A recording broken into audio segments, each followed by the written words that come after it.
In this week's Parsha, Parashat Toldot, we're told that there was a famine in the land of Canaan, and that Yitzchak, in all likelihood, had Hashem not intervened, probably would have ended up down in Mitzrayim, much like his father Abraham when there was a Ra'av in his day. But Hashem tells Yitzchak that he's not allowed to leave the land of Canaan, that he has to remain within the land his entire life. And that gets us thinking a little bit about each one of the Avot and their unique relationship or experience with life on the land. If we think about it, Abraham started outside the land, and then he was commanded by Abraham to go to a land he knew nothing about. Abraham followed blindly in faith, got to the land, and established himself in the land. Yitzchak was told never to leave, and so Yitzchak really had no idea what existed beyond.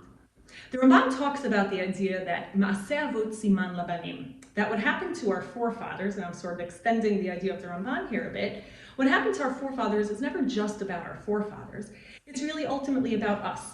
That they are the paradigms, they are the prototypes, but the stories that the Tanakh includes or tells us that happen to the Avot are really means by which we make sense of our individual and collective experiences. We are named Am Yisrael.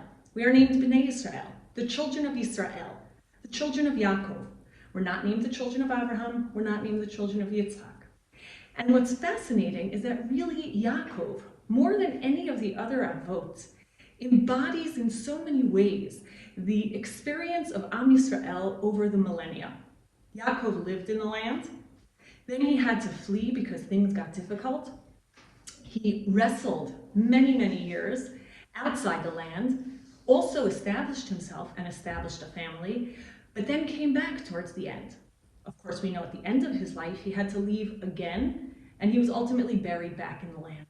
And so Yaakov, more than any of the Avot, really reflects this constant pendulum, this constant swing of the set of belonging in the center, moving out to the periphery, back into the center of exile and diaspora and life in the land, and that constant push and pull that happens so many times over the course of our history.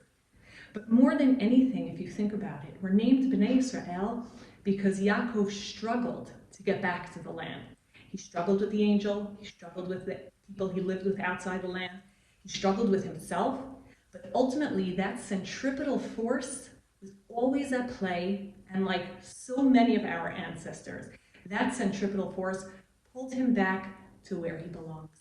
And so may we all, as we read this parsha, think about our ancestors, think about the different models that existed, and relish the fact that in the world we live in today, we have that opportunity to respond to that pull of that centripetal force and enjoy once again life in the land of our ancestors. Shabbat Shalom.